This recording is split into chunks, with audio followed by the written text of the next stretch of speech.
You're listening to a Countout Podcast.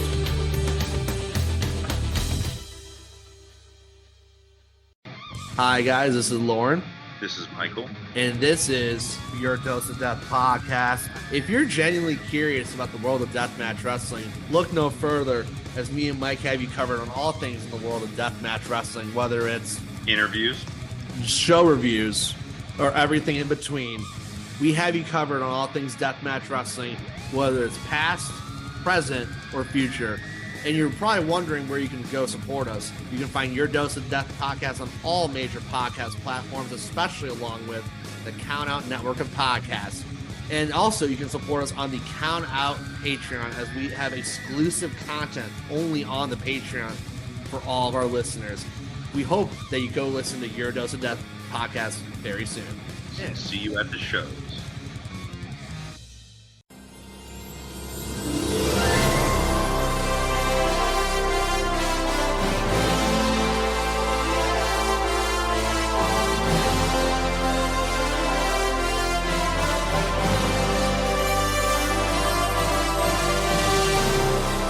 Hello, everybody, and welcome to The Ballot. We are excited here. It's season 2 of The Ballot.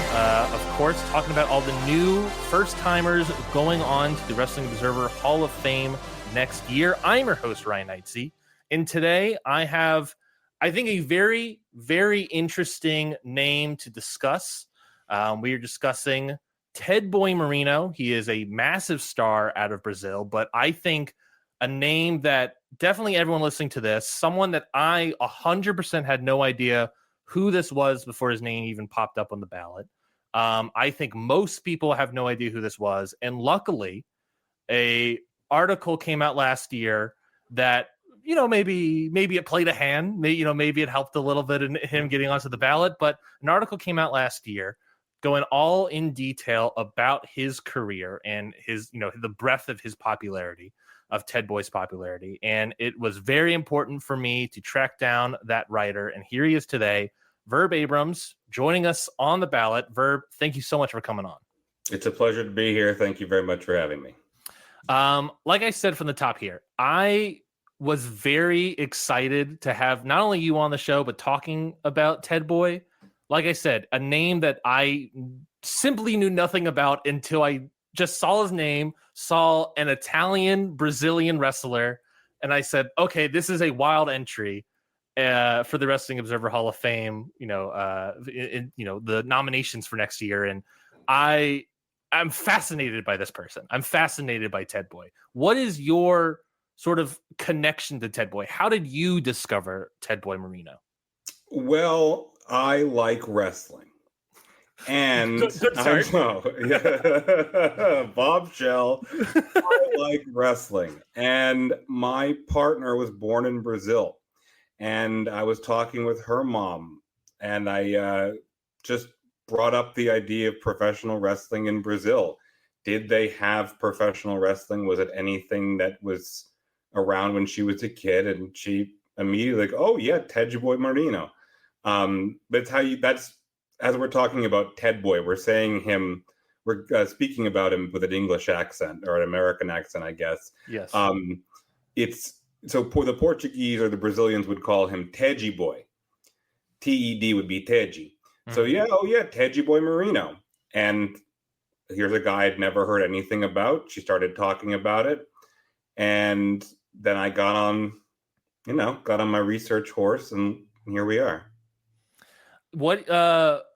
So you did a bunch of research on Teji Boy.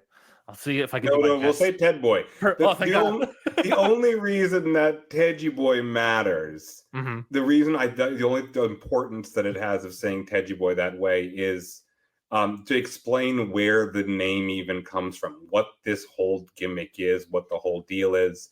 It's a takeoff of these guys who were in post-World War II England who would go to thrift stores, and the clothes they were buying were of an Edwardian fashion. And what that meant is that in the papers, they got labeled the Eddie Boys or the Teddy Boys. Mm-hmm. So if you were a speaker of Portuguese you hearing Tedgy Boy would hear T-E-D. Mm-hmm. And so that's all you'd have for Ted Boy. So that's how he now he has nothing to do with Edwardian fashion or these guys or anything. This was something where he was a Cardigan find, and Martine just gave guys gimmicks. It didn't matter what they were like. It was, hey, here's a thing that I heard about. You're now Teddy Boy. What I'm trying to think, I should have done the one thing of research I didn't do. What does what does the classic Edwardian boy look like? I have to imagine that probably played into it. We'll talk about more about like what. Honestly, no. I wish I could say yes, that he like had like ruffled collars and like long jackets and stuff like that. No, he looks mod. If anything, he has sort of a mod haircut. But that's kind of the time too. In the late 60s, in Brazil, that was kind of a look. So it's not like it's unique to him, but it certainly has nothing to do with these post-World War II English boys. There's just a vibe about them that Cardigan liked, I guess, and wanted to bring that in. Because obviously I have to assume, saw Marino and said, this is a baby face. This is a young boy that's going to appeal to the young folk, especially the women. Yeah. Something about Edwardian boys makes me feel like this will be attractive to women, I guess. I guess that's the gimmick. If you have to remember, like Cardigan, when he's building his rosters, Ted Boy got away pretty easy when it comes to dialing up what the gimmicks could be. He wasn't Frankenstein. Yeah. He wasn't a clown. So being able to I assume, unless, and I would love to know otherwise, but I assume it was just something that was mentally sticky in his head that he heard, in an airplane magazine or something to that effect, and just stuck in his head. And he needed a name for Ted Boy, or needed a name for Mario Marino, and he became Ted Boy. Yeah, and maybe Mario Marino was a little too Italian for the Brazilian audience. I don't know, but Mario is a very Italian name. This would have been back in Argentina. So Ted Boy was born in Sicily, and when he was in his early teens, immigrated to Argentina, and that's where Cardigan found him, trying to work himself up in the gym. Yeah, I believe somewhere. Where was it? He got the name in 1953. He moved to Argentina in 1950. And basically around that time, 1953, 1954, he starts training and to wrestle in Argentina. Yep. Of course, they had their own Telecatch series, their own wrestling series at that point in time in Argentina. So I think the way we're going to kind of structure this episode a little bit is we're going to go through a little bit of the timeline. I think it's a very interesting timeline for Marino, and then we'll talk about within the context of the Wrestling Observer Hall of Fame qualifications, I guess you could say, the criteria for entry. We'll talk about all these sort of things and how that now that he is on the ballot, how he can do in these different categories, what's the case for him, and then of course I'll ask you who are you going to vote for in that category? But we'll get to that, I guess, at the end here. So, of course, like you said, he's born in Italy, 1938. He moves to Argentina, 1950, begins training, gets the name Ted Boy Marino all over in Argentina. And then it's roughly in 1965, after he has already become a top star in Argentina, is where he gets picked up, along with a bunch of other guys, picked up to move to Brazil and join the Brazilian Telecatch TV series. What is that sort of process like for Marino? Well, Tete Alonso was an entertainment impresario who recognized what was going on in Argentina, and a lot of those were simulcast both in Argentina and Uruguay. And so Brazil, just like America, just like if it seems like most nations that started with television at some point had wrestling on TV early on. Mm-hmm. And that was no different in Brazil. That was no different in Argentina, Uruguay, throughout South America. And so Tete went down to Argentina as like a talent scout. trying to look for talent that he could sign to bring up to Brazil with the intention of putting them on Brazilian TV. And like you said, Ted Boy was already established in Argentina, but at the time that Teti showed up, Ted Boy was injured. He had a broken arm. He wasn't able to perform, and he really had to make the case that he should be selected among the wrestlers that were available to Alonso. And Alonso made the call and ended up eventually taking someone who'd become a member of his family eventually to Brazil, and he discovered the biggest wrestling star in Brazil history there. A guy with a broken arm who could difficulty speaking Spanish, let alone Portuguese. And, in that research as well, planned to only stay there for roughly 3 months or so. Had no intention to stay really for the rest of his life in Brazil. But only had the intention to stay for a little bit, I guess. I don't know why that's only 3 months. I assume that means his arm was almost healed. That'd be my best guess. But yeah. So I mean, well, look, we've never heard of wrestlers working through injuries before. No, I bet that's part of it. There's a documentary that should be out relatively soon, hopefully before the voting that's coming up in 2025, but made by Ted Boy's kids, Ted Boy's sons. And in it, I've seen some footage from it. And in it, there's an interview with Ted Boy. And one of the things he says is very simple, but true, that he came to Brazil with a towel and a pair of boots. Wow. I mean, and it's metaphorical, but that's not untrue. He did not, it was very much a gamble, with the expectation that, hey, you'll try it. But he was giving up a decent life. He had established himself into a decent life in Argentina. So it was a major gamble for him. And you can understand why somebody might mentally hedge. Even with that type of a big gamble, you can figure, do you want to, how much do you want to risk? And that's the thing that I think that's one of the reasons that we all love wrestling to a certain extent, is that it involves a lot of risk takers and being able to watch from the outside without having to have any skin in the game, but watching really interesting people take dramatic risks. It's as entertaining as it gets. And so Ted Boy gave us that before he even stepped foot in the Brazilian ring. Yes, this was no TV Excelsior ID deals for Ted Boy. This was just popping up on TV Excelsior, and not just like popping up for obviously their Telecatch series, but it seems almost immediately popping up on other TV shows. I'm not even gonna attempt this. The Os Alvadores Chapelajos. I don't know. Butchered probably. It's fine. We'll say it in English. The Adorable Bumblers is probably a close translation. Yes. I've seen Lovely Bumblers as well. I've seen various things, but Adorable Bumblers is the main translation there. But pretty much immediately, as I found, it's all 1965 is when he starts starring in there, which is obviously the same point in time where he's popping up in Brazil for Telecatch.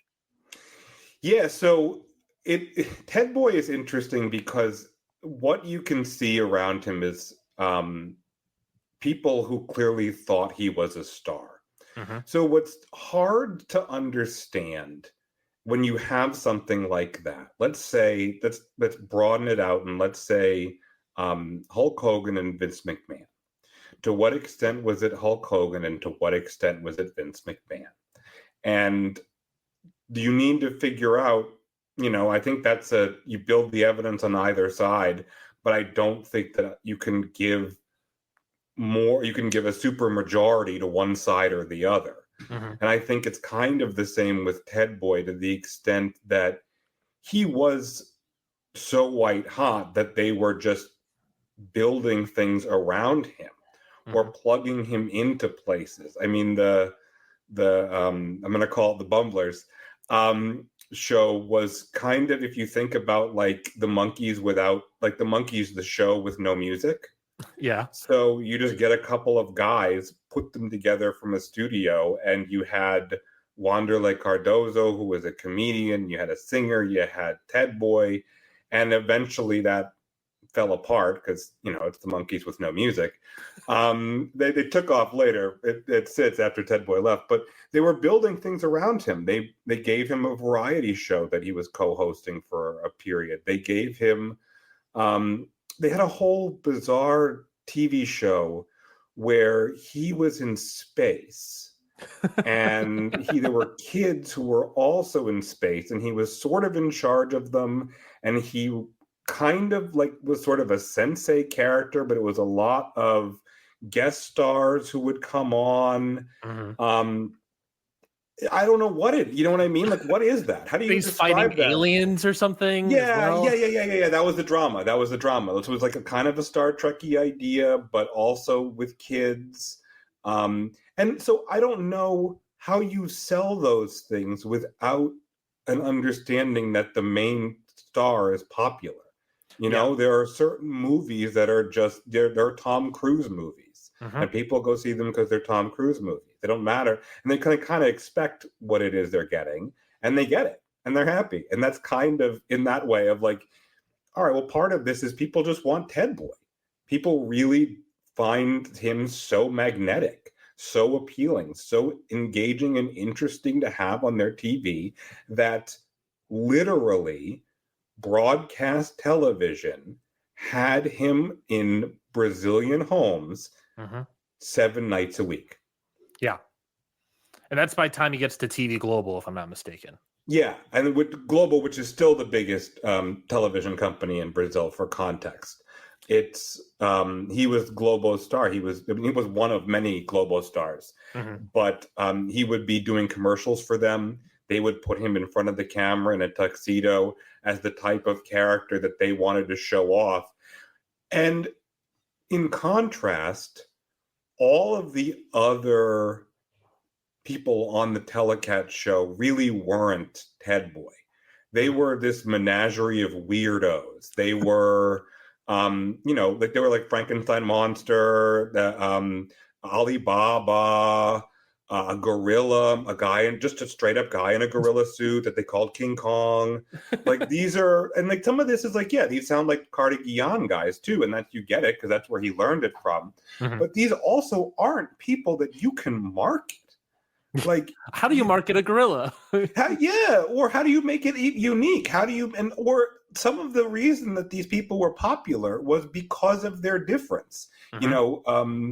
India, Peru, the Peruvian native guy is interesting to the population of Brazil because he's not the population of Brazil. Mm-hmm. And Ted Boy really wasn't either, obviously. I mean, you could tell he had an accent. Yeah. But he was close enough that he was clean in a world of kind of grimy guys, which was how those were all his villains. That was his, Achilles and all of these guys who were set up against him. None of those guys could step in and be the face of Globo the way that Ted Boy could. There was something familiar to the audience, but also different. So that like allure of difference probably added to his attraction, I guess, and that rise to superstardom on a national level. He was young and he was handsome and he was on TV, and being young and handsome wasn't something that had been on TV as a marketed thing in the same way. Mm-hmm. And not, I don't mean just him, but I mean, what was happening in Brazil was there was sort of a cultural shift behind what they call the new guard. Yes. So that was music, that was movies, that was the feeling, the beginnings of counterculture in Brazil, where you have to remember they're years, not, within years, you're looking at a military dictatorship. So that is simmering at the same time that this new guard is trying to introduce sort of a younger, more liberalized, more, it's not like it's saying it's like swinging is kind of lesser than what it was. There was something political about it too.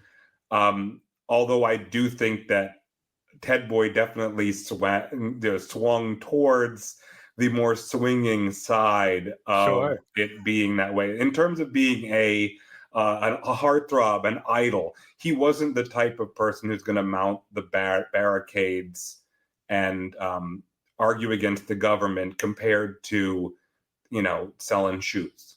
Yeah. Which, and that's obviously part of the gimmick, is being the sort of young, beautiful man, right? There's all these rumors that you lay out in your article on slamwrestling.com about how, there's rumors about how he's apparently paying his opponents to not, damage his face too much.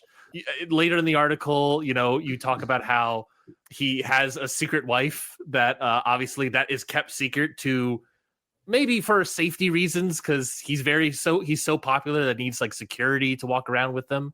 But maybe it's also for the gimmick of I want to seem available. It's like sort of that that Joshi situation where it's like you're not allowed to say if you're, or not even, I guess not even not allowed to say if you're dating anybody, but you're not allowed to date anybody, because the idea is that we want to present you as sort of a available to the fans, I guess, if that makes sense. That's exactly right. I think you really hit on something that I don't think is. I think it happens a lot, and I think you might be right. For wrestlers, wrestling fans, we can plug into that idea. I'm stepping into a landmine because my knowledge is so limited, but I think this can happen with like K-pop groups, sure, where all of a sudden somebody is smoking cigarettes and it's just a big deal. Yes. And there's kind of an understanding of fan expectation. Now, it wasn't to that level, but if you're trying to sell young virility, if you're trying to sell the type of, it's weird to say beauty, but I guess you'd say beauty, because that's the other thing. Like I make him sound like he's this little pipsqueak guy. Like he was lean, but he was jacked. If you watch the movie, they made him Ted Boy. One of the elements I think that makes the case for him as being in the Hall of Fame and showing how popular he was is they made a movie where loosely it's just him, right? He plays a wrestler. What a stretch. But you watch some of the bits; they have bits of him doing workouts and things from in the film, and you can see he's a fit guy. Like he's somebody you can imagine putting on TV, and in a slightly repressed society, having a guy who's out there who doesn't also look like a fighter. Yeah, I mean, Brazilians know what fighters look like. This is. The Gracies have been doing tournaments for 30 years at this point. I'm glad you brought up the Gracies and was it Vale Tudo? Yeah, I'm sure the Gracies are always glad that somebody brings up the Gracies too. No hate against the Gracies. It's just they're those three triangles are very marketable. Yeah, so it's weird. So to put Ted Boy in context as well, and to figure out why he would be somebody who's worthy of Hall of Fame consideration.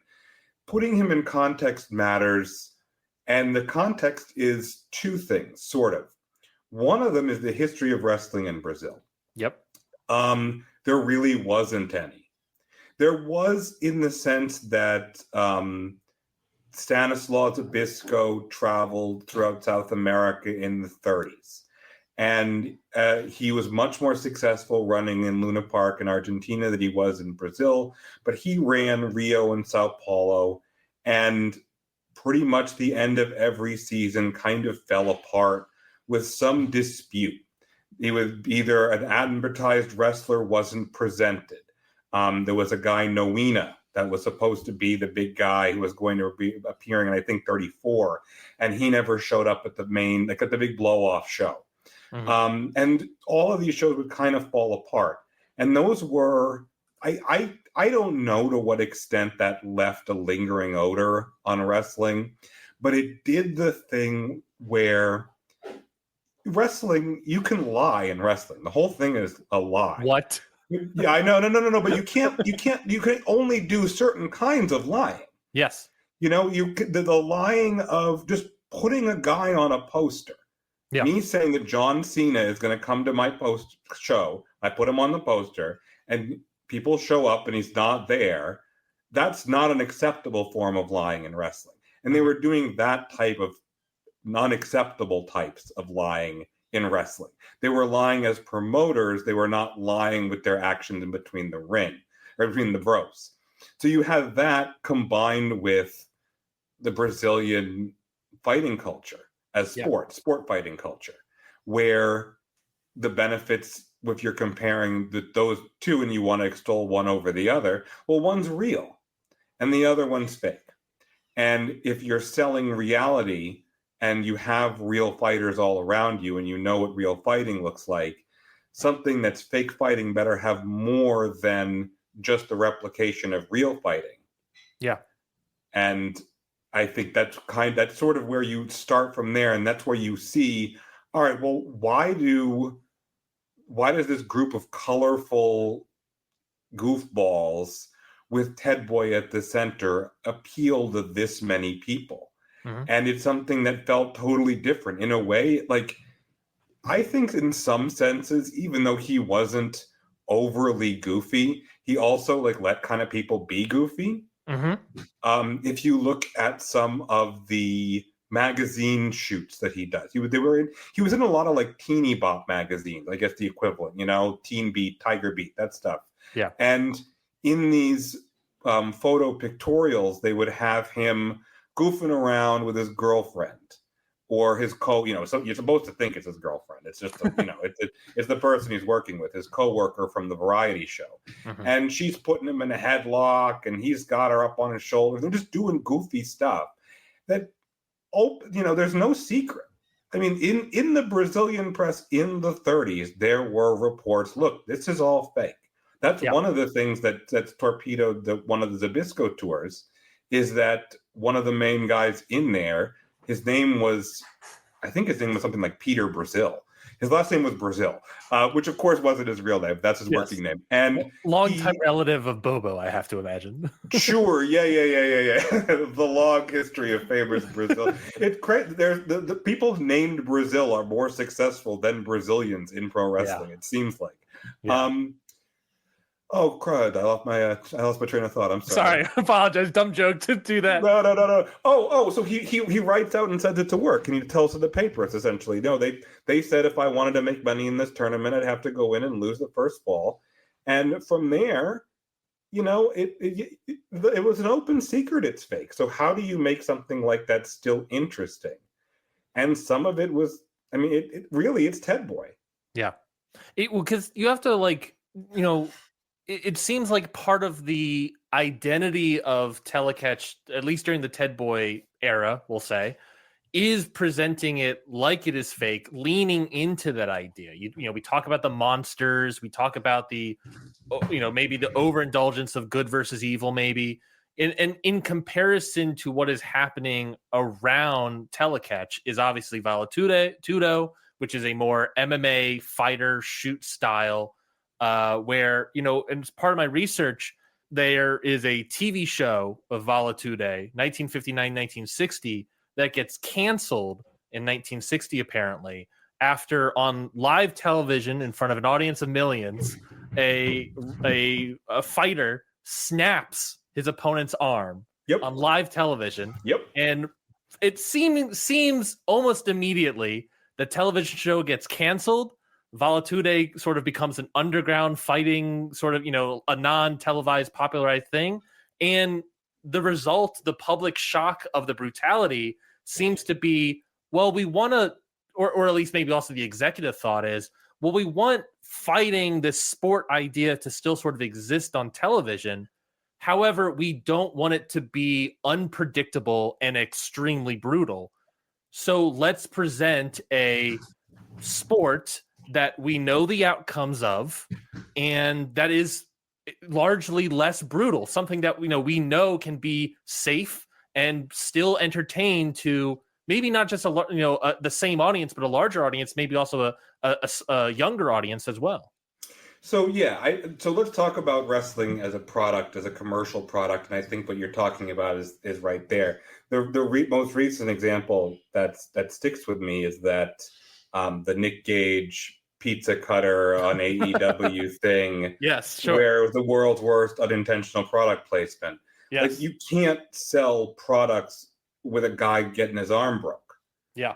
It's hard. You really can. I mean, we figured out, the Dana White did it for Condom Depot and Venom shorts, but generally you can't sell with a wide appeal products that, So, and these are, the other thing is the things that were being sold as the primary sponsor of these shows weren't child products. They were, the main one was rum. Yeah. So, was it Montillo rum? Yeah, Montilla rum. That was the main sponsor of Telecatch. They would call it Telecatch Montilla on Globo. Mm-hmm. So it's not like you're even selling kitty cats or whatever. Yeah, you don't sell kitty cats anyway. But you understand what I'm saying. You're not selling to the kitty cat audience with a broken arm. We're not selling action figures and toys to the kids. Yeah. So if you and you see that later, Ted Boy picked up major advertisements. He was somebody that they would put in TV ads or in print ads. There's a print ad of him essentially wrestling a pair of leather shoes, stomping on them, twisting them, pouring water on them. And with an ugly cauliflower-eared guy with his nose, at a 45-degree angle, he's not as appealing to look at. So you can understand how do we get, from the producer's side, how do we get the things, how do we sell the product still? Here's something similar. But it's not just that, because the people have to actually be interested in it. And in this case, people were interested in Ted Boy, and they didn't just want to see him wrestle. Yeah. They wanted to see him in movies. They wanted to read about him in magazines. He was on the cover of TV, their equivalent of TV Guide, all the time, I think 6 times. And he was cutting records.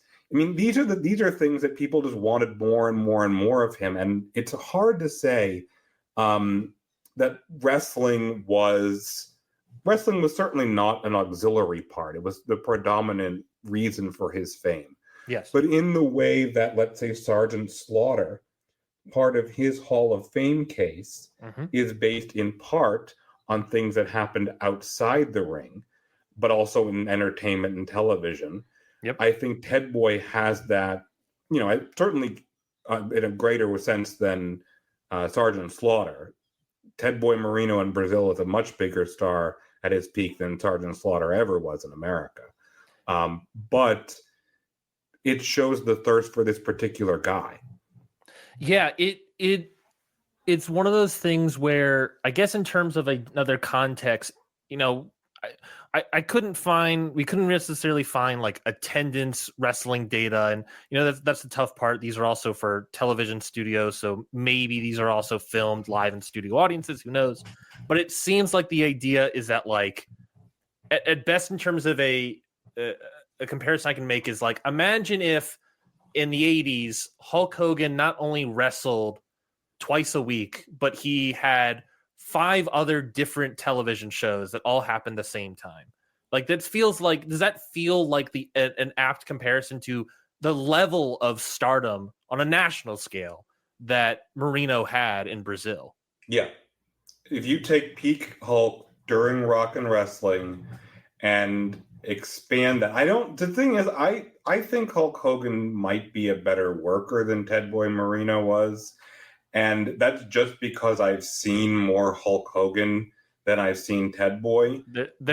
For context, there is like little to no footage of Marino wrestling. Exactly. Yeah. So some of this, but I would say, I want to tackle, actually, if we could, just that footage point head on. Yeah. The whole idea that we're this conversation is talking about Ted Boy Marino because he's on the ballot for the first time. And to what extent is there evidence supporting his case to be inducted or to be refused entry into the Hall of Fame? And for Ted Boy, one thing that is difficult is the amount of footage that we have, or in the alternative, don't have. Yeah. We do not have much publicly available Ted Boy footage. There is reason to believe that there is some that's in private collections. There is reason to believe that members of the families of former wrestlers have kept some. This Ted Boy movie seems to indicate that there's going to be more Ted Boy footage out there. But I would say until last month, we didn't have footage of Hackenschmidt. Yes. And there was, I don't know how we argue that Hackenschmidt isn't a Hall of Famer, despite the fact we never had any video of him, any film of him to watch. Now, seeing that film, I don't think that changes my opinion on George Hackenschmidt. I think it's fascinating, but I don't think that it all of a sudden puts him over the line into a different category, or that the quality of his work was so poor that he should be removed from the Hall of Fame either. I think it's become something where enough information is available beyond his footage that people were able to make a call, and it may be that we get more footage. And like Hackenschmidt, I don't think that additional footage of Ted Boy, now that we can see some of what he can do in the ring through the movie, through you'll get little tiny clips that seem to be from old news programs that have been recorded and recycled. Yeah. But other than that, I don't think we're going to see something from Ted Boy where he's going to go. I mean, maybe he could. Maybe all of a sudden he busts out a bunch of French catch, or he, has a Canadian destroyer for the first time ever. But I don't think that's going to happen. But I don't think that his case is based primarily on ring work. He's not Ishii, Yeah.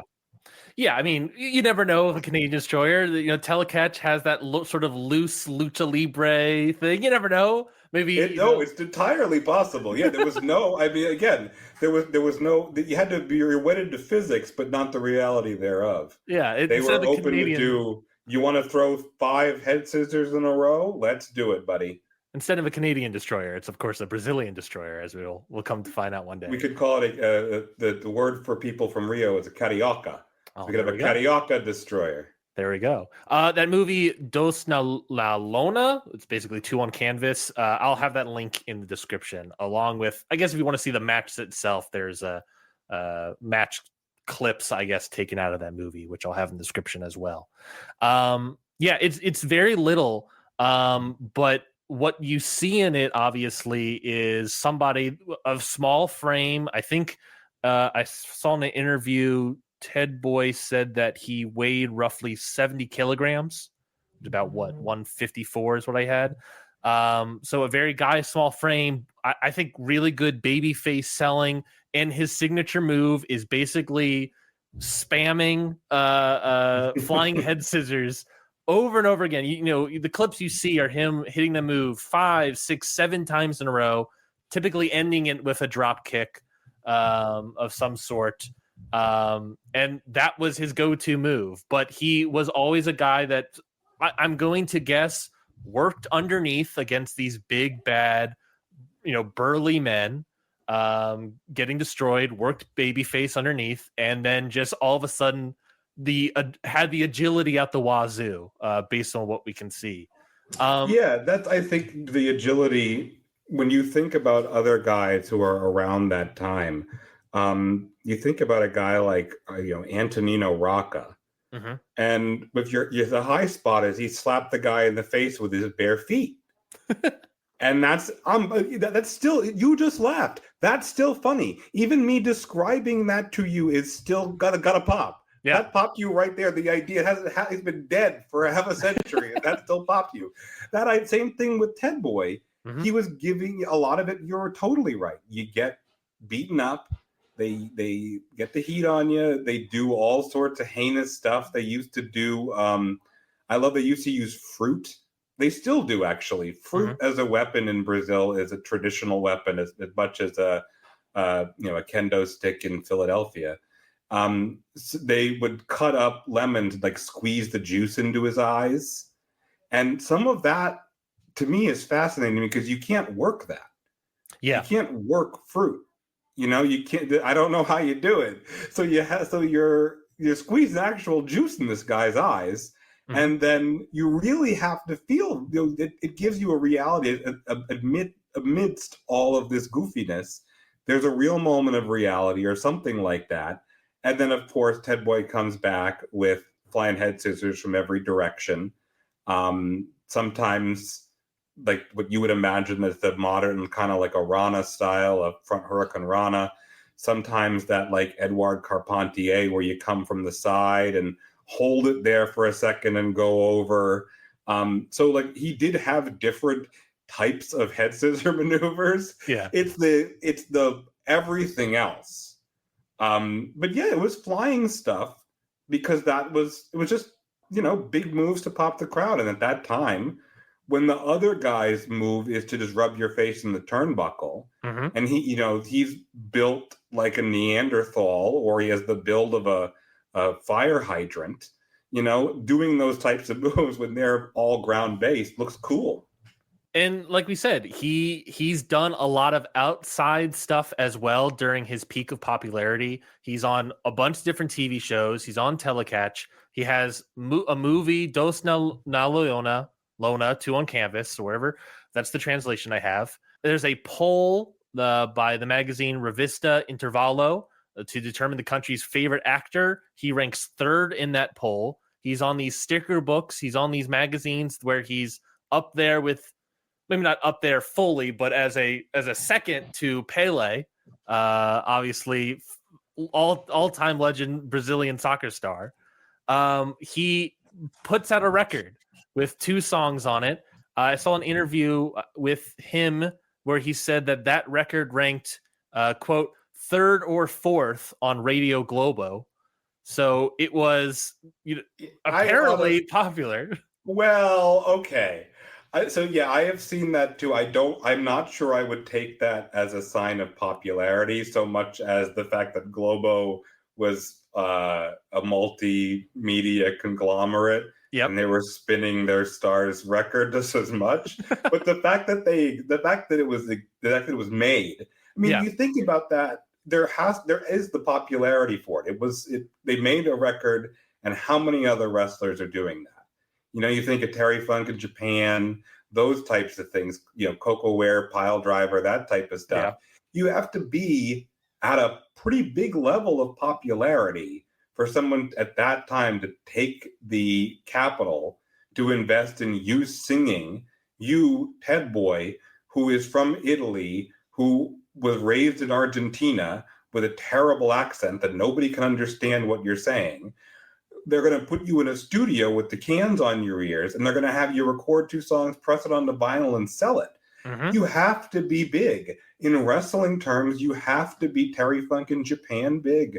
You have to be, King Lawler in Memphis, big. Yeah. You have to be big. But we're not talking about Jerry Lawler in Memphis. We're talking about a country, a gigantic country, not just a town.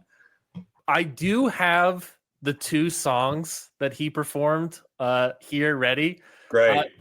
By the way, folks, per request, one of the stipulations to come on the show is please play his music. I got it ready, queued up. I'll pull back. Yeah, we're pulling back the curtain. One of the conditions I had as I agreed to this interview is that we had to play at least a little bit of the music because number one, it's kind of silly, but also, so this is part of what his case is. Like, we don't have promos. We don't have. That's a good point. So you want to hear him? Here we go. Here he is to go to a beat. Yes, so I have the 2 songs that they are Rapaz Moderno, which I believe was the Modern Boy, I think is what it was, and then Gosto Mito de Voce, something of the voice. I'm going to guess there. Do the first one because you get the kids singing. Okay, sure. Okay, well here we go.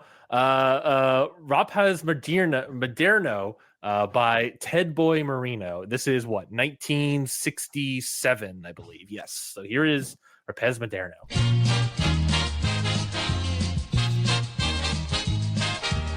Un rapa moderno sou e não sumo de ninguém.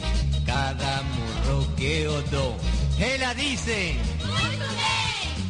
Muito bem, very good. Denso de cada vez. It's simple light music. They called it yeah music. Yeah. Because the idea was that you would hear just jangly 60s music. Not political, not emotional really, just very goofy singing. And it really was, we want more of this guy, and it was another way to get him that way. And like you said, if Radio Globo is, this big conglomeration, at least this is some sort of advertising, move to advertise Marino even more. You have a song. This is also the title track, if you'll say it, the title track off his record. So it's him singing a light, fun song accompanied with children. Like this advertising idea of who is Ted Boy Marino, a fun-loving dude singing songs with children, right? I mean, I think that's the gimmick, right? And it's not, the thing is that it's not bad. I don't know if the music is good, but it's not bad. The Crusher has put out a record, and his singing is obviously bad, and it's part of the joke. But here, it's not bad. No. I mean, to my knowledge, good, but to it's my not knowledge bad. of 1967 Brazilian music, it feels fine. The instrumentation at the very least is fun to listen to.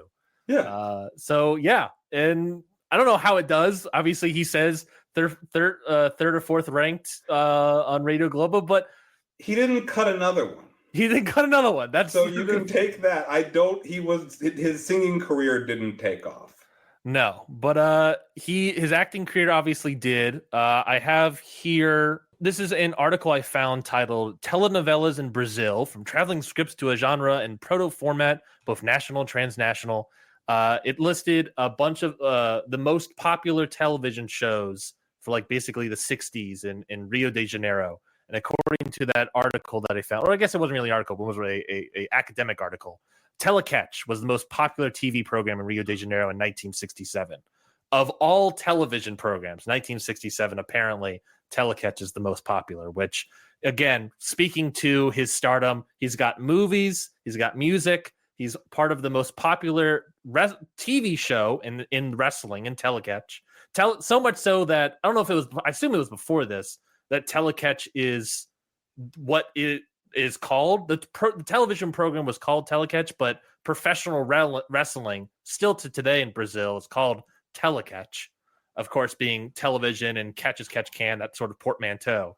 So when we're saying this sort of the comparisons of Hulk Hogan and all these top draw guys, it's a very short window. He comes in Brazil and what is this, 1965, and 2 years later he is everywhere. He is seemingly what appears to be unescapable, Ted Boy Marino, and he is pushed to the high heavens, and not only unescapable, but welcomed by the Brazilian people, it seems like.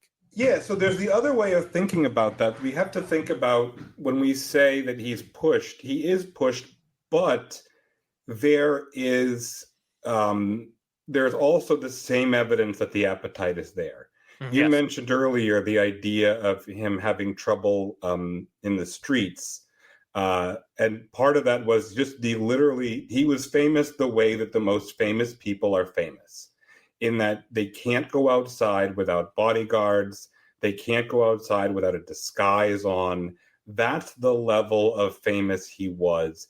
And unlike Andre the Giant, or unlike Hulk Hogan or Goldberg or these other kind of big physical stars, he's a 155-pound guy.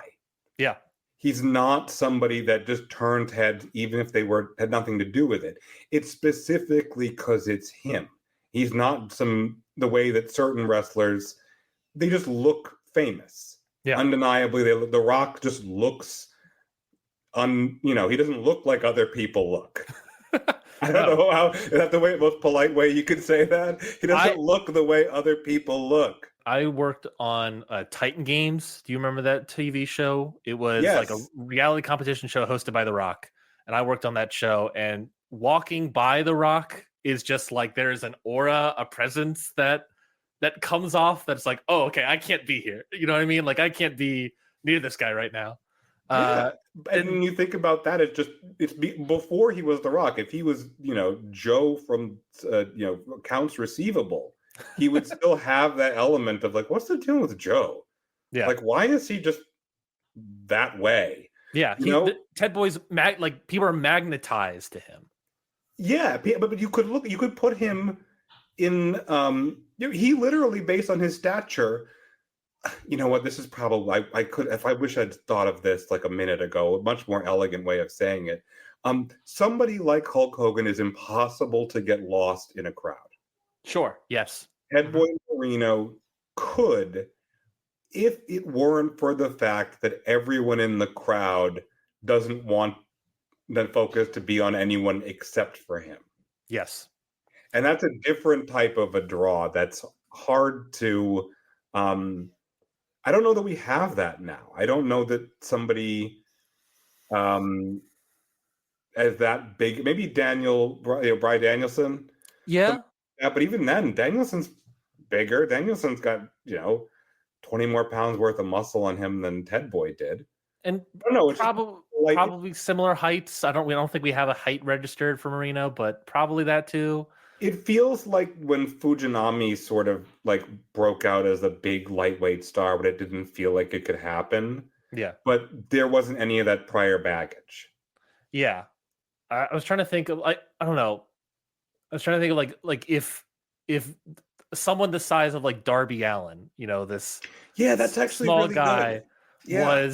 was constantly like on a popularity level seemingly to The Rock today. If the guy can't walk around without a security detail, that's good. I would co-sign that. Yeah. He is a massive star in Brazil. The sad part of all of this is how Brazilian telecatch wrestling changes massively, right? You have you have this new guard, you have the government doing all these things, and I believe this is now a new governmental Brazilian regime that has taken over. Yeah, so there was a military government which took over in Brazil, and part of what they were doing as a matter of social control. I'm trying to be careful just so I'm not trying to be deferential to the military dictatorship. I just don't want to overstep and go farther than we need to.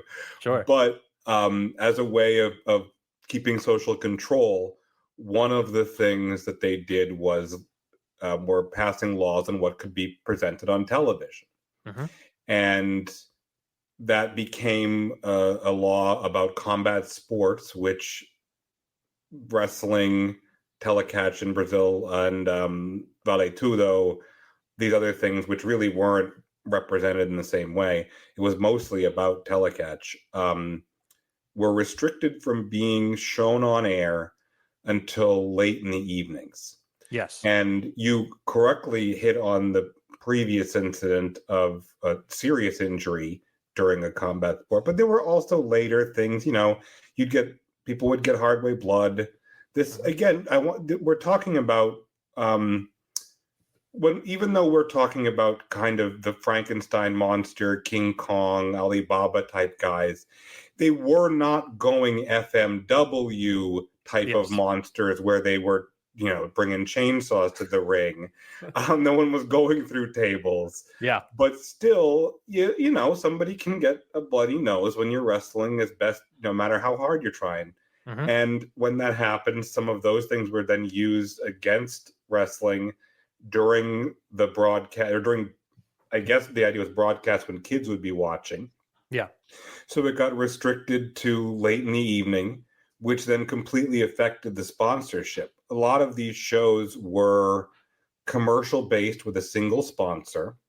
And those sponsors were saying, look, we're not getting the same value for money for a show that's being put on at 11 o'clock at night. Well, this used to be on in prime time on weekends, and You had a lot of people who were home. TV was still like cool. It wasn't seen as a lame thing to stay home and watch TV. So I imagine it's still new, right? I mean, I don't know how many homes had television in the 1960s Brazil. Yeah, you were having people like, if you had a TV, you were well off, and having a TV was a thing. Like if somebody in the neighborhood had a TV, it wouldn't be weird for you just to go to their house and watch TV if something major was happening. The ideas of looking at TVs in the shop window is something that I think is like, I've seen photos of that it seems like around the world. That is something that's our weird universal experience. Like so many of us could be united by the fact that our ancestors were too poor to own a TV. So that idea of having that level of television exposure, and you take that and all of a sudden you thrust it into the middle of the night, not the middle of the night, but these are TV stations that shut off broadcasting at a certain point. This is still the era where TVs are not broadcasting 24 hours. So you're saying, look, who's even up watching? There was no late night culture of watching TV. So having people doing that was not as profitable in the eyes of rum and the other, and honestly, the other rum.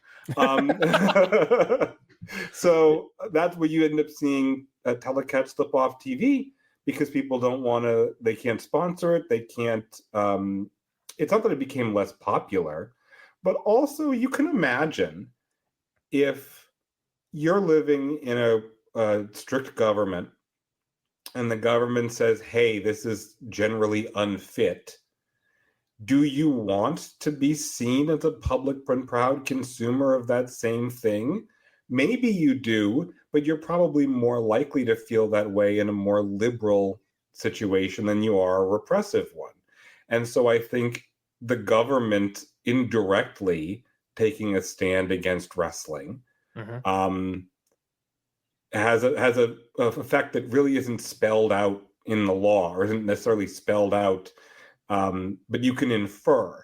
In the same way that when we don't have attendance records for a lot of Ted Boy's shows, you can ask yourself, well, do you think the most popular TV show in the country could consistently draw a house? Probably. So while you can't look at something and say this is Londus and Greece that's setting incredible numbers, you also can't imagine a scenario where one thing is happening and the other isn't. Yeah. Where somebody's that popular but isn't a draw. So it's easy for me to imagine people who said, well, look, this is, this is off. Let's just deal with the bigger fact that our lives are very different than they were before. So you can see that happening too. I don't know if some people use wrestling for an escape. A lot of people watch wrestling for an escape, and then here you are in this regime and they take your Telecatch away. Yeah. Brutal. That's Spanish, but I love Hugo Savinovich. I'm going to put a pin real quick in discussing the law change, because I believe I have it in front of me here. But the idea of the lack of attendance records, but using the television as a draw, is like a weird thing that is like kind of happening in terms of the modern U.S. and Canada conversation of, look at someone, I don't know what would be a good example, but someone that like, in a time where WWE is having these massive ratings and massive profits and stuff, but then you have these comparisons, Roman Reigns as an example, right? Mm-hmm. During the SmackDown on Fox, Peacock deals and all these sort of things, WWE is making massive money, hand over fist. They have a lot of viewers in television, but there's arguments against Roman Reigns at the time. Now he's in the Hall of Fame, so it doesn't matter. But this idea of like, oh, well, the attendance isn't there. He's not necessarily an attendance mover. And you're having this sort of push and pull now in a modern sense of, is a Hall of Fame level draw someone that, you can only look at the tangible attendance numbers? How do we judge television ratings and measure, all these metrics that Brendan Thurston puts together on WrestleNomics? Like, how do you judge these things in comparison? And here you have a guy like Ted Boy, who we have no attendance records, but we can very much see that he is a massive television draw. And his thing is basically, his drawing case is solely based off of how popular of a television show he had, or at least that he was on. Yeah, I think it exemplifies the type of star that he was. Mm-hmm. I think it exemplifies how deep it got and how broad it was, and how and that's the other thing. It's not just that he was a popular wrestler; he was a popular just entertainer figure. Yeah. So yeah, I don't know. So this is as a Hall of Fame discussion. I mean, the reason we're having this conversation is to talk about whether or not Dave Meltzer's Hall of Fame deserves to have Ted Boy Marino in it or not. Correct. And when I think about the Hall of Fame, the Dave Meltzer's Hall of Fame, I have to think about it in two ways. There's the year, obviously, where the Hall of Fame starts is 1996. Mm-hmm. In 1996, he puts in 120 some odd people into the Hall of Fame. Now, there are people whose careers, then I think about pre and post 1996 people. Now, people who are post 1996, well, there are people who are in now who were children in 1996. Yes. That's natural. We should expect that group of people, the post 1996 people, going forward should yield way more Hall of Famers because they have opportunities to build their careers. Now, people who are 1996 and earlier, like Ted Boy, how do they even get involved in this? Well, again, it's Dave's Hall of Fame. So thing number one is that Dave has to know about you in 1996. Yes. If Dave doesn't know enough about you in 1996, then you weren't going into that first class whether you deserved it or not. And there are people like Paul Pons, Karloff Lagarde. I think of Karloff especially in the work Fredo did. That is a guy who obviously should have been in the first class, but just was off Dave's radar. And well, there's like the modern, who was the new person, Bobby Davis, that like even Dave is like, he should have been in the 96 class immediately. Right. So Bobby Davis is the other kind of guy who gets admitted now. The guys that Dave forgot. Mm-hmm. So so then Dave admits it, and Dave says, look, he's a guy I forgot. Ted Boy isn't in the I forgot category. I know that Dave didn't know anything about Ted Boy until recently. I feel weird saying it, but like I'm fairly confident that my research and a lot of the stuff that's come up recently is the only reason that Ted Boy Marino is on the ballot this year. Yeah. So at worst, Dave had never considered Ted Boy. And so he's in the Karloff Lagarde category, as opposed to a Dick Murdoch or somebody who he'd considered and thought of as not worthy. Mm-hmm. That means that with Ted Boy, and I think there are people like this. I think there are probably more post-1996 people to be admitted, but there are still these pre-99 or pre-96 wrestlers that deserve induction. And there are certain people that over time they get recognized. And there are people like Johnny Rougeau that we know of and we gradually build on. And someone, a particular individual that has Dave's attention pushes that to a certain point, and then eventually that trickles up and you get Johnny Rougeau in the Hall of Fame. And so then I think about, well, does Ted Boy is probably closer to that area.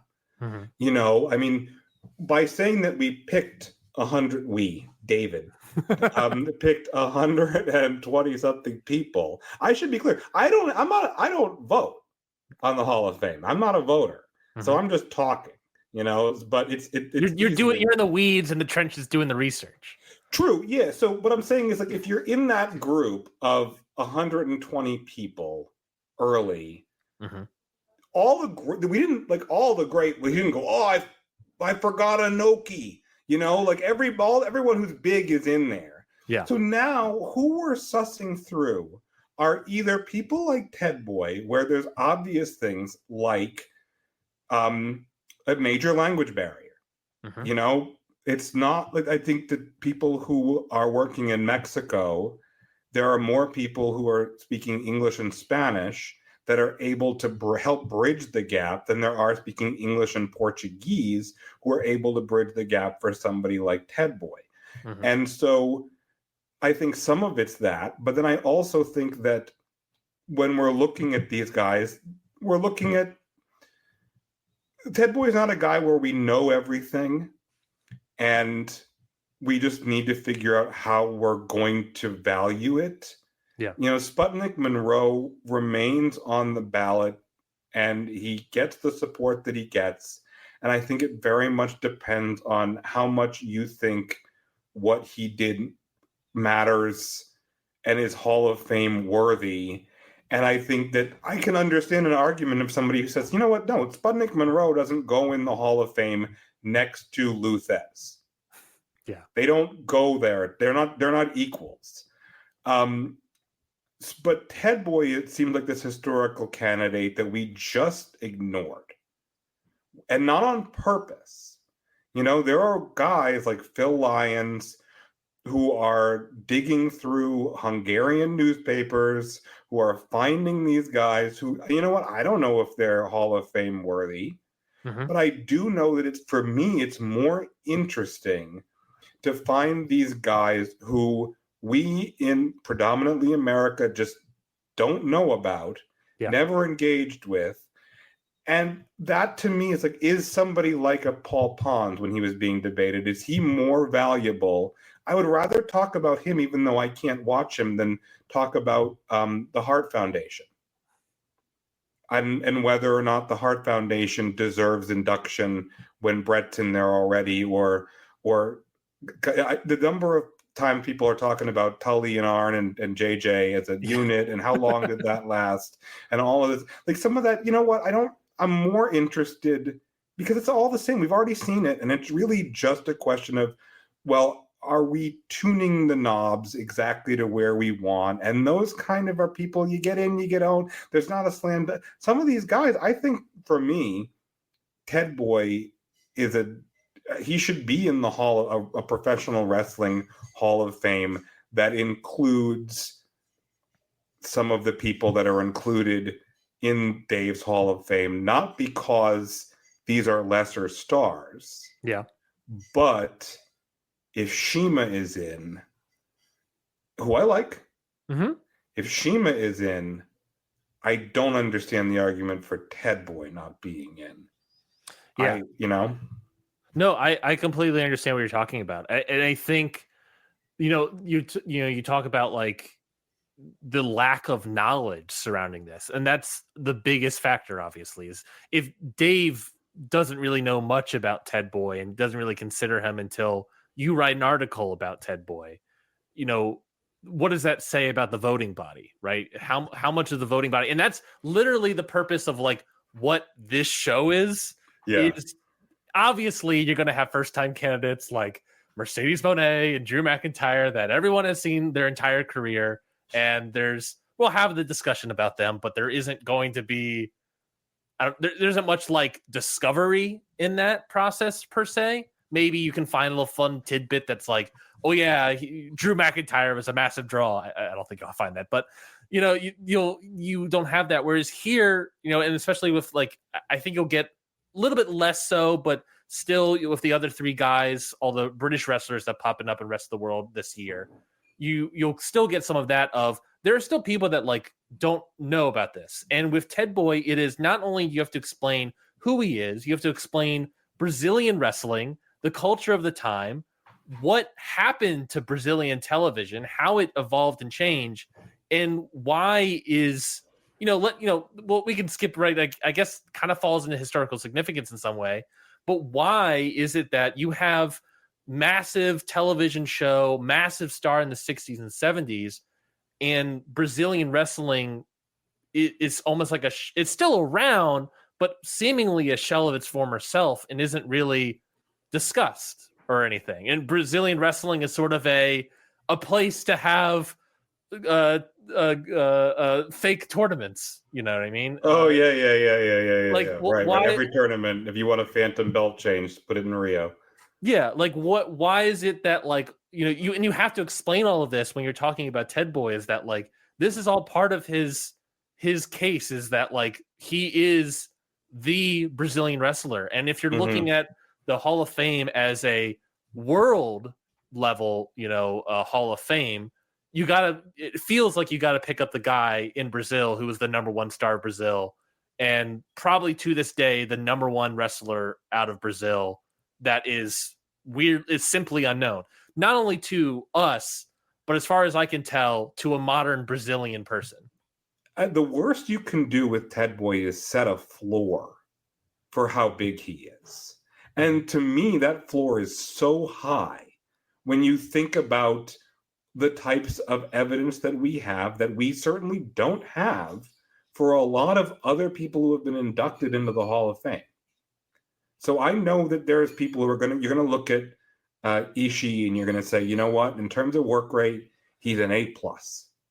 And that's fine. But is he comparatively so much, and this is, again, I liked watching Tomohiro Ishii matches, but is his ability as a worker so great compared to those around him that it put him on a national level? Like Ishii didn't become Ricky Dozan on network television because of his work rate. And you have to say, all right, well, these have set the criteria. It's a Hall of Fame is an organic thing. People who have done anything to change their candidacy will get admitted years later. Some of that has to do with like that weird lucha log jam where like nobody in Mexico was getting voted in and now people finally are. But some of that is, you can understand where that comes from. But some of it is just, we have weird things where like, I know Dave reports the votes in terms of group. And so modern, the historians, the historical wrestlers, the modern wrestlers, whatever. And it'll be like, Randy Orton came in second with the old time wrestlers and everybody else hates him. And like, I don't know who is in that group. I don't know how that happens. I don't know how big that group is. Yeah. So who are these people who are voting? I also don't know. And I think that some of them, I know that some of these voters are people who are invested in this idea of, we just want to have this thing as a historical thing that lives. It's not just the Dave Meltzer Hall of Fame, but hey, it may not be perfect, but it's the best thing we got, as a way of exemplifying these are the important things about wrestling as told through the lives of certain individuals. And here are the, here is the cream of the crop. Yeah. Here at the top of the class. And when you're doing that, I think it's weird, but you have to say like, all right, to what extent does this matter that I, how much do I love Paul Orndorff? And how much what happened between last year and this year? Well, it's not him, it's us. Yeah. So then I think that Ted Boy, a case like Ted Boy, has not so much to do with him. There's only so much about his career's over. He's dead. He's not putting the boots on again. He didn't he hung out on the beach and ate shrimp, and like he loved the end of his life. It was awesome. It's the beach he lived on was beautiful, Lemmy Beach, and he so there's nothing that's going to change about him.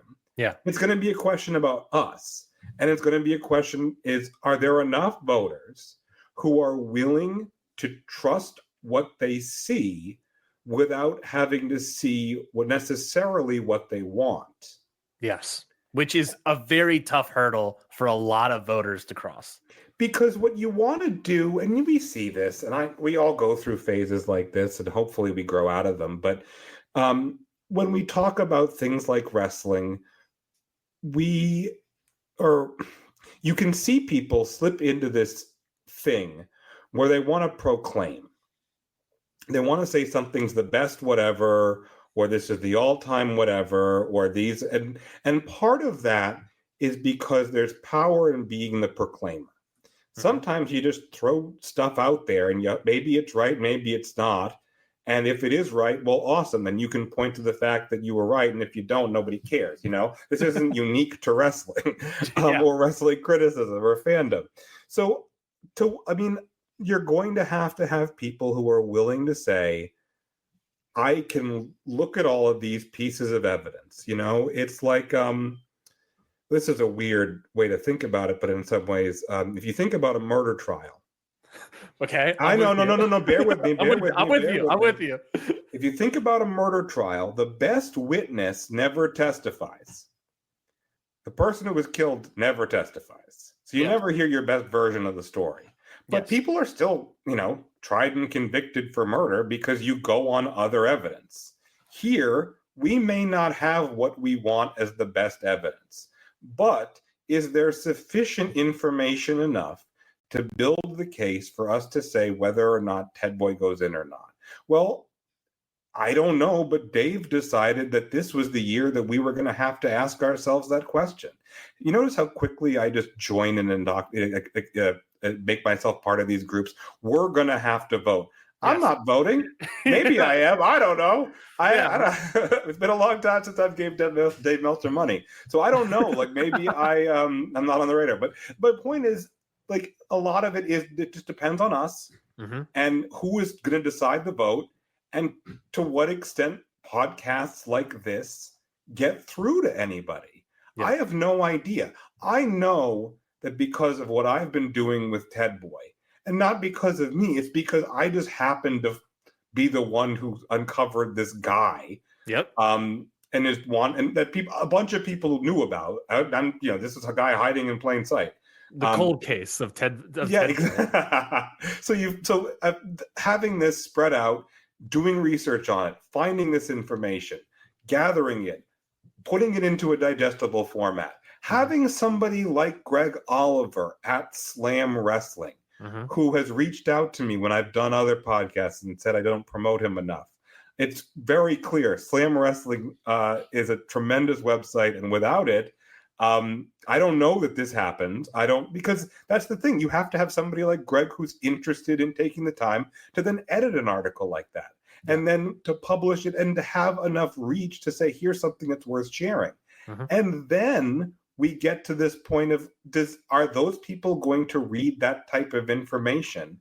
Yep. And to what extent are we voting on the Hall of Fame because of stuff like that? Because of Verb's cold analytical case based on magazine covers and TV ratings, sticker books, and all of these things. The rags, papers, and pins that help build it up. Is that something that the voters care about, or is it just kind of vibes? And a lot of that goes to all right. Well, I know Greg Oliver thinks that the career of Ted Boy Marino is worth talking about because he chooses to publish an article on it. I know Brian Solomon thinks that the career of Ted Boy Marino is worth sharing because he records a podcast. I know the same thing about you. And those things, when I look at that, I'm like, all right, well, I don't know who these people are. I'm done what I can to share this information. Yeah. I was pursuing Ted Boy to get a nomination because I think it makes sense based on his career. Yeah. But just like all of these people, there are going to be people who are not going to get in. Bobby Davis wasn't in the Hall of Fame until this year. Yep. And you can look at that. When Dave made the list, when he had 120 people or whatever, and he didn't put Chigusa Nagayo in the first class. Yeah.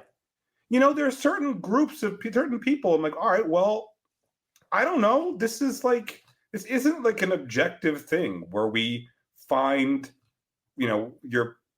we figure it out. We fumble around and hopefully we get some things right, but there's no right. It's a question of, a lot of it is like, does this guy in the Bay Area, California, how invested is he in this, or did something happen to him? I don't know. Yeah. How much can we raise awareness for these people? That's the big question. Yeah. And then how much can we spread that awareness to at least 60% of a number of people from vast different ends of the world? Don't know. Who knows? Who knows? It could all be rigged. Who knows? Well, we talked a lot about this. I feel like we're nearing the end of this podcast. Is there any other tiny little bits of Ted Boy's career that you want to mention before we go? Obviously, we sort of left off where, the Brazilian government ends it, not really ends it, but moves the time slots around. 12, what is it? TV programs suitable for 12 plus should be aired after 8 p.m. So they just start moving things around, and Telecatch gets moved to like 11 p.m. And then eventually it kind of gets canceled, but he's obviously still working till the 70s and 80s. He's also still like doing entertainment and acting till I think 2000 something, 2002, I want to say it was 2000 exactly. And then his last recorded match, 8,000 people, February of 1992. That's a super fast thing, but any other small bits of details that you want to talk about in that sort of area? No, I mean, he was a classic pro wrestler in that when it got pulled from TV, he promised he was going to retire. And then, of course, immediately came out of retirement, came off the farm, and he was doing live shows. Yeah. And that's the thing. He was able to sustain himself and, build a beautiful apartment, not built, but has a beautiful apartment, built a beautiful life, had living in beachside in Rio, with, kids in advanced education, and all of this built off of his ability to perform for people. And so, yeah, he would be drawing thousands of people at these areas out that were different than Rio and Sao Paulo, the major areas. So he would go down south, or he would go into the interior. These were places that you could get the TV maybe, but you weren't getting the shows. The shows were running weekly in Rio and Sao Paulo. So after that, he started going out and doing live shows. It's like a touring act, like house shows, I guess, would you'd say. Sure.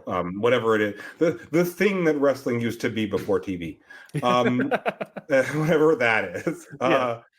And then, yeah, he would be he would be still kind of a cultural icon, the way you could put him in a variety show. And people would immediately recognize that this character was Ted Boy Marino. Yes. So then if there was a joke about the fact that it was something Italian, or if there was a joke, something wrestling or whatever, that would then help get over because he was a known character. Yes. He stayed in entertainment, and it's, wrestling has tried, wrestling's back on broadcast television in Brazil. It's been a while. And Ted Boy was still part of wrestling. There were legacy guys. There was, Ted Boy Jr., the Sobrinho de Ted Boy, the nephew of Ted Boy. So there was stuff like that, in the same way that you can think of, let's say, Mexican lucha, where, Blue Damon Jr. Yep. There was that, but it just, there was legacy, but nothing burned as hot. Yeah, during Ted Boy, during the mid to late 60s, nothing ever got close to that. It was the guy that was over. It was the guy. Wrestling was over, but it was certainly the guy. People liked his opposition as foils, but nothing ever reached the popularity that he had. And like, UFC is popular now, I would say, in the way that it's carried over. While wrestling, they can go. WWE will go and do Brazilian shows periodically. Oh my God! UFC obviously also does Brazilian shows. Well, yeah, but I'm saying comparatively, UFC runs way more shows in Brazil. It's way more part of the culture. WWE is there, but it's and there are still local shows. There's still indie wrestling. Yeah, but nothing like what it was. Nothing close. Yeah, there's still wrestlers that have popped out of Brazil. Tai Conti, Cesar Bononi, I think is what it is. Arturo Ruas. There's wrestlers that have popped out. Not really massive stars by any means of the imagination. I mean, you didn't mention the giant Silva. Yeah. Yes. Who is probably who probably has made the most money in wrestling compared to any of the people that you just named. Yes. But you're totally right. There's the most conversation Brazil gets in modern wrestling, or did for a while, was the Phantom tournaments or, the Sheik's opponent, Bobo. Yes. I think that's everything on Ted Boy Marino. I want to thank you so much for being on the show. Typically what I end this with is I'll send you the rest of the world category and say, of this group, who do you like? Who would you, if you had a ballot, who would you vote for? I am slightly scared because it feels like the rest of the world conversation slightly broke you. No. So if I had to pick, Ted Boy, obviously, I'm sending it in as well. Sending in the private chat right now. Oh, here we go. All right. Yeah. So I think Gordienko. I think Jose Terrace. Yep. And Marino would probably be who I'd pick, but I also think, I don't know. There are certain things of I don't know. Like a guy like Adrian Street, to what extent are you going to talk about influence? Yep. And to what extent is I would be open to hearing arguments about any of these guys, really. Honestly, what I wish we did more of is I wish we'd made the cases against guys. Everybody makes the cases for the guys that they like. Sure. I think that there's I'd love to hear somebody make the case against Ted Boy, or make the case against, be like, Dom DiNucci, here's why he shouldn't. Yeah. Well, if you want to start up an the ballot show, I think I'll be interested in that. Just go through all these guys who don't deserve to be in the Hall of Fame. Yeah. Like Lars Anderson, this guy. Yeah. A super negative show. Might do well. Wrestling in a negative environment, I don't know. I feel like I don't want to break new ground.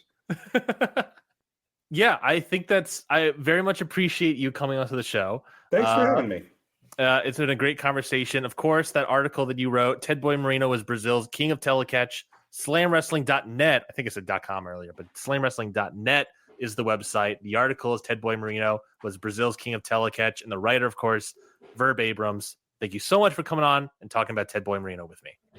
Thank you very much. I appreciate being the Ted Boy guy and sharing some Ted Boy information with everybody.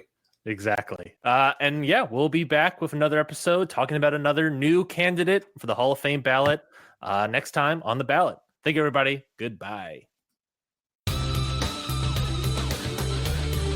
This has been a Count Out Podcast. Ring Post Radio is the only show hosted by Ryan Knightsey and Scotty Edwards that talks about the entire world of professional wrestling. With new episodes coming out every Sunday, there is absolutely no reason to not listen to real, honest wrestling opinions from two crazy maniacs. Have a hot boy summer and listen along to Ring Post Radio every Sunday on the Count Out Network.